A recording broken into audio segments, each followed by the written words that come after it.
Wow, check it out. There's a class for that. I'm Mike Gilliam, and this is a slice of New York. It's time to kick off a brand new year, and as we hit that reset button, a lot of us are looking to try something different. Maybe that means finally learning how to do something you've always wanted to try. Or maybe it's about sharpening a skill, that could lead to a new or better job. The good news? Here in New York, no matter what you're curious about, it really seems like there's a class for that. And in this episode, we've pulled together some of the coolest courses around to give you a little taste. Everything from a pizza school where you can learn how to make a phenomenal pie at home, to a creative space that teaches everything from stained glass to textiles, even how to fix that old Game Boy you've had tucked away.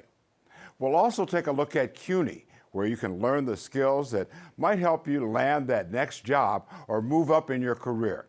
And hey, have you ever thought about handling a sword? Well, these folks have. They're from a group called Gotham Swords. This is Peter Haas. He's a founding member and senior instructor, and he's going to show us what the art of swordplay is all about. Peter, talk to us a little bit about what Gotham Swords actually is. Sure. So Gotham Swords is a federated collective of individuals who study historical martial arts. And that ranges from everything from various types of European longsword, which are the big Game of Thrones swords, great swords, side swords, which are very related to the rapier, little arrow flint action, and occasionally sword and buckler. And of course, this material that myself and some others teach, which is called bouwenverf, which means the peasant's defense. We're going to do a little demonstration in a minute, so you guys get set on who's going to do the demonstration. We'll be right back to you in a second. The other two can step out. Okay, so one of the things I always wonder about is whether or not this is safe to do. Now, you're not going to actually be using like metal here for this demonstration, right? Correct. Yeah. So we have a huge emphasis on safety, and part of the art itself is learning to learning to control yourself and also keep your partner safe. And so we actually don't practice with gear. A lot of times you'll see fencing people with big helmets and padded jackets and armor and all sorts of things. We take a very different approach, which is very traditional for this style. Let's do a demonstration right now, and you'll kind of talk us through it, okay? We'll step over here.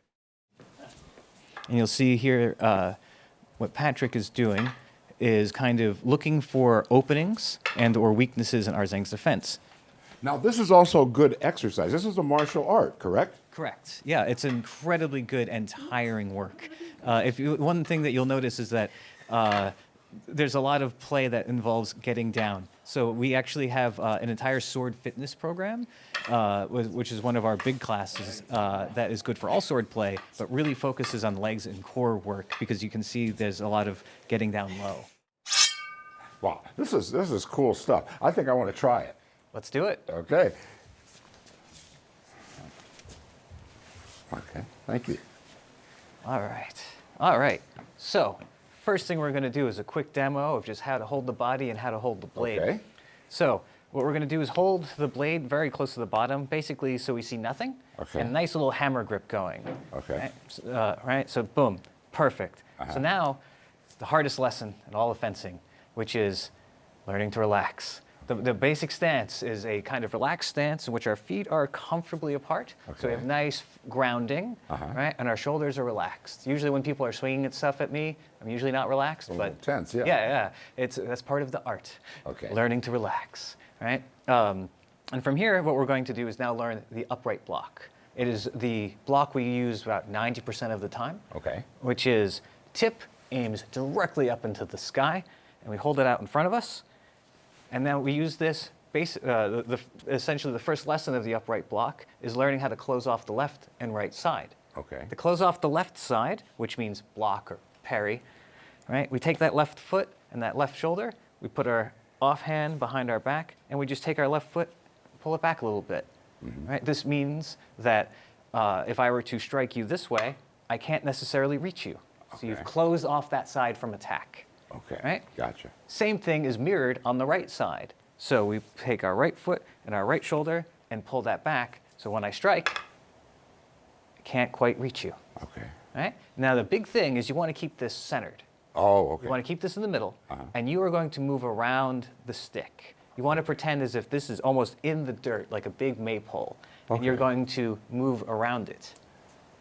All right? Okay. So what we're going to do is play a little variation, just test that out. So I'm going to strike this side, and you're going to take this foot and move it back. Okay. Pull that shoulder back. Good. And now the same thing on the other side. Yeah, and keep that nice and centered. Okay. Usually what we do is we have a senior student hold it here, and then when I strike this side, switch your feet. Switch your feet. Switch your feet. Good. Switch your feet. Excellent. And so that's the basic upright block. Okay. Now that's good and dandy if I'm, say, striking for your face or your shoulder. Good reflex. Right? But what if I start aiming for the belly? Oh, okay. Right? What we need to do, yes, and what we do is we drop, right? And what we want to make sure to do is keep your back nice and straight, and we drop kind of the core. Yes. Okay. You always want to make sure, this is our second core principle, right? You change level with the hacker's blade. So the first one, which I should have mentioned, given it a number, I'm sorry, but our first principle is you switch your feet. You're already doing it by switching the feet. Okay. Based on the attack that I'm giving you. So if I attack this side, you want to pull that foot back. There you go. Yep. And then other side. So this is the first core principle. Your feet respond to your opponent's attack. Got it. Sounds good. Okay, so basically what we're doing here is something that expends a certain amount of energy. Oh, definitely. It's a good workout. It's a very, very good workout. Okay, that's cool. We're going to take a short break. When we come back, we're going to go to pizza school and hear about another place where you can learn just about anything that involves working with your hands.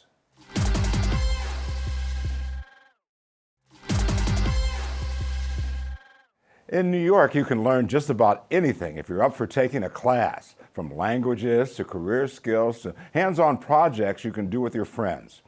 There's really something for everyone. And now we're taking you to two places that embody that spirit of learning. First up, Mark Bello. He's the owner and operator of Pizza School NYC. Over more than 15 years, he's taught thousands of people how to make authentic New York-style pizza at home using simple, accessible ingredients. His mission is straightforward: help anyone create truly great pizza right in their own kitchen. And from Craftsman Ave in Brooklyn, we have Jacob Bensley. He's the shop manager there, and for the past 10 years, they've been teaching New Yorkers to work with their hands.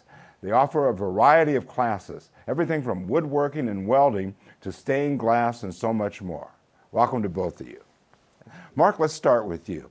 What is Pizza School NYC? We are a pizza school in New York City, and we teach people how to make legitimate New York City style pizza, even with the limitations of a home kitchen. The genesis of Pizza School was actually in my apartment when I was attending graduate school in Chicago. I'm from here, I'm from New York City, and grew up in New York and New Jersey, and grew up with thin crust pizza like this. And while I was in school, and not for culinary, but for art, I couldn't get the pizzas that spoke to me like the pizzas I grew up with. Oh, they're giving you the thick stuff. Yeah, I mean, well, Chicago was the land of deep dish, basically, which, you know, I'm not opposed to it, but to me it qualifies as a casserole more than it does as a pizza. Right. So, you know, necessity is the mother of invention, and I just started making my own pizzas, and flash forward, you know, a couple decades later, and my wife and I started this business on the Lower East Side, and we host classes for everyone from the I can't boil water correctly to Michelin-starred chefs. And we do corporate team building events and public classes. So how does it work? Tell me what happens if a person wants to take a course at your school. So it works a couple ways. I mean, one is we do public classes every weekend. So you can sign up yourself with a +1, with a family, however, and join a group of people from all over the world. We get, you know, tourists, locals, all different walks of life coming to all break bread together and make pizza. And then we also do private parties and a lot of actually primary aspect of our business is we do corporate team building events, and we provide a memory and an experience way different than a hockey game. So walk me through class. I come to your school. Just kind of give me a real quick rundown of what happens there. So we teach you how to make the dough. Depending on the format of the class, either we go through it from scratch or we do a demonstration on how it's done with a very lively Q&A, and then we go through the whole process of technique, of rising and stretching and topping and baking, and just little nuggets of wisdom, throughout many, many years of making all the mistakes for you and showing you how to create a pizza. And even without a professional oven, but with just some discipline and technique and ingredient choices, and that you can be really proud of. And at the end of class, we mange, I guess, right? You're eating, depending on the format, with our corporate groups, we have a full liquor license. It starts with pizza, the middle is pizza, the end is pizza. In our public class, we don't start with the food, but we are next door to the pickle guys in the donut plant, so a good place to grab a snack. And by the last third of the class, you are tasting pizzas that we've demonstrated and then making pizzas of your own, both to enjoy in the class, and also we provide boxes for leftovers. Okay. Jacob, let's talk a little bit about Craftsman Ave. What kind of courses do you actually offer there? I know there's a wide range. We have a cornucopia of courses, if you will. Like you mentioned, we have woodworking, leatherworking, metalworking, fabrication classes, blacksmithing classes, stained glass. We have electronics upcycling and textile classes. We have upwards of, almost 30 classes, delving all into those different types of mediums. You have something for electronics, right? How to fix your Game Boy? Yeah, so we buy old Game Boys, like the 1980s, early 90s Game Boys off eBay, and we buy the ones that are specifically broken, that are listed for parts only.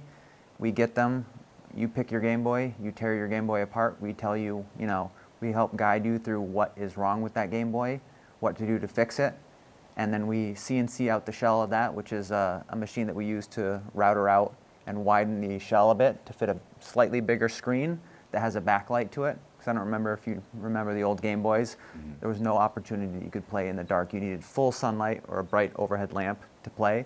So this has a backlit screen where you can actually see what you're doing on it. Okay. Now, you went there to learn to make knives, correct?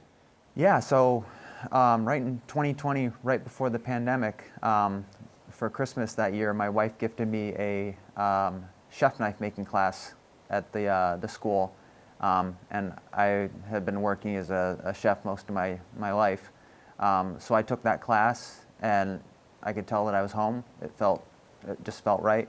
And I made friendly with the owner, and now this is where I am. As I'm, 5 years later, I'm managing the shop and developing new knife programs and helping Brooklyn makers realize their dreams. That's pretty cool. And you were no slouch as a chef. You won Chopped, right?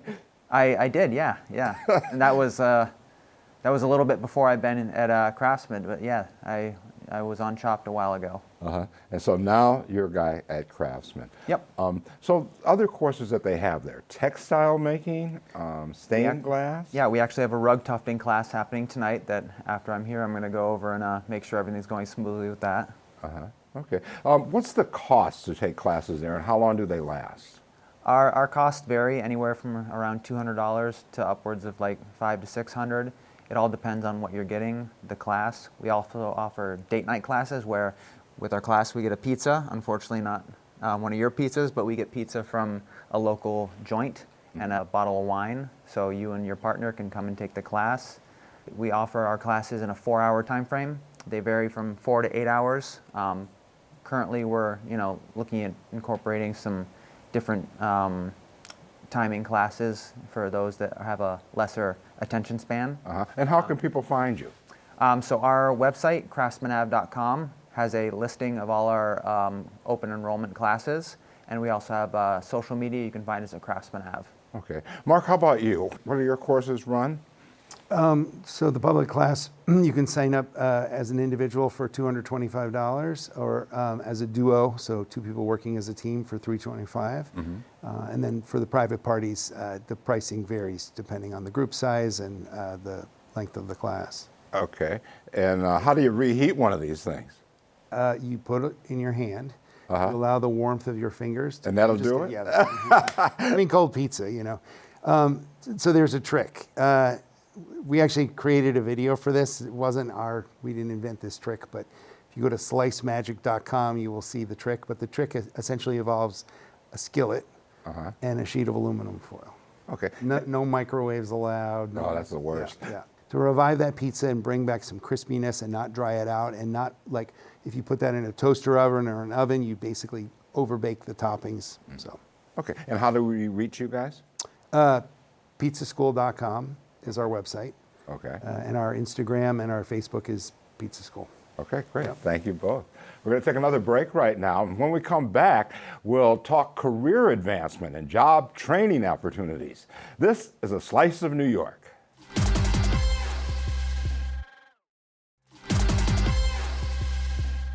You might want to kick off the new year by learning something new. Maybe a skill that could help you change careers or take a big step forward in the job you already have. Luckily, we have two wonderful guests from CUNY who can help point you in the right direction and give you a sense of what's out there, even if you're not looking to jump into a full degree program. Mariel Villere is the program director for the Office of Academic Initiatives and Strategic Innovation at the CUNY Graduate Center. They offer a wide range of public events and lifelong learning programs.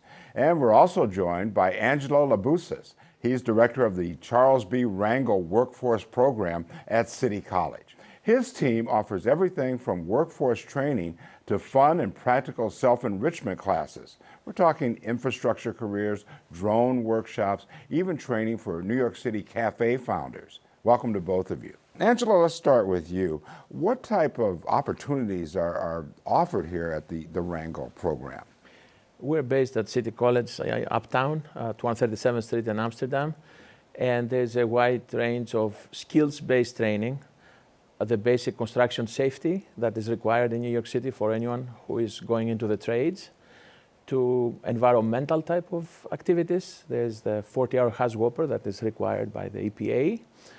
But then there's this more advanced skills, things like AutoCAD, computer-aided design, drone, infrastructure mapping, even commercial driving licensing that we're putting together and is hopefully coming up with this year, the new year. Mm-hmm. Mariel, what about CUNY overall? Are there a lot of good courses that people can get involved in that are not degree program courses across all of the campuses, or is everything here in Manhattan?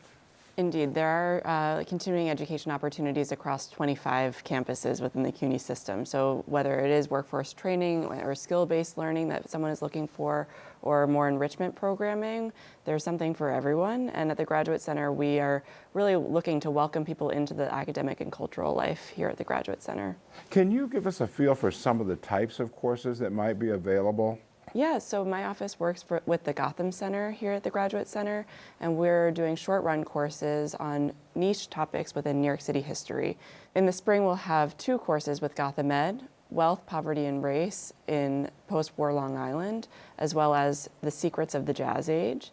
And we also have courses for folks who are working on a manuscript, either in fiction and nonfiction, looking to get it published. Mm-hmm. And we also have a new course that we're offering in the summer for folks interested in the fashion industry.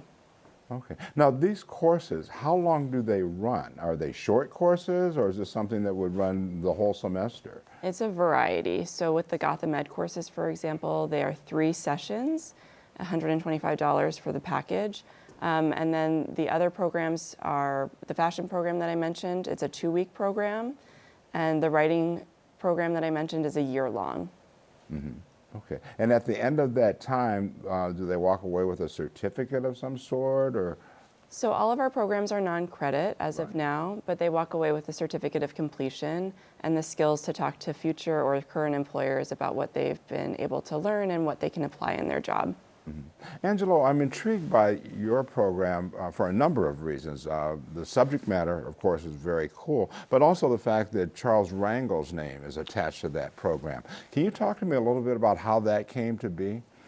So Charles Rangel, the late Congressman Rangel, he left us last summer, as we know. Right. He had a strong relationship with City College of New York for many years. He had the title of statesman in residence, and he has been associated, had discussions for a long time with our president, Dr. Boudreau, even before the infrastructure bill that came up in 2021 with President Biden.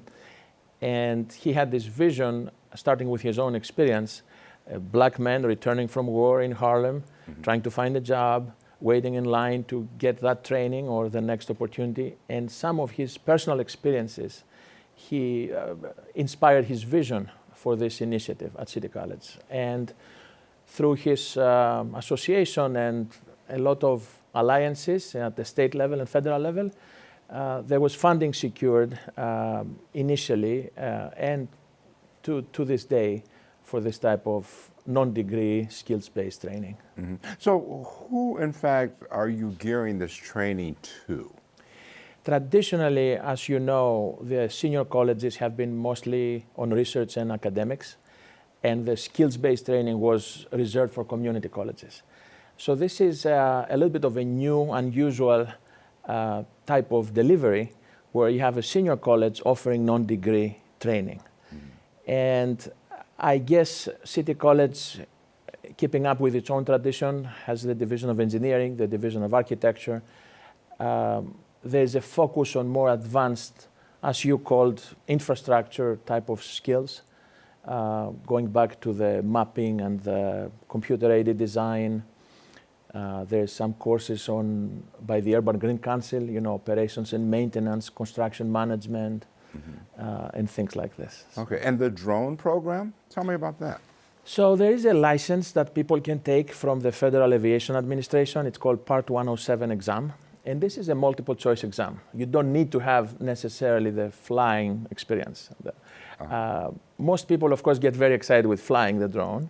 Right. But not many people realize that flying is only 5% of the process. The question is what to do with all of this data now that you have in your hard drive. And we focus on that part, what to do with your data, how to organize them, interpret them, write a report.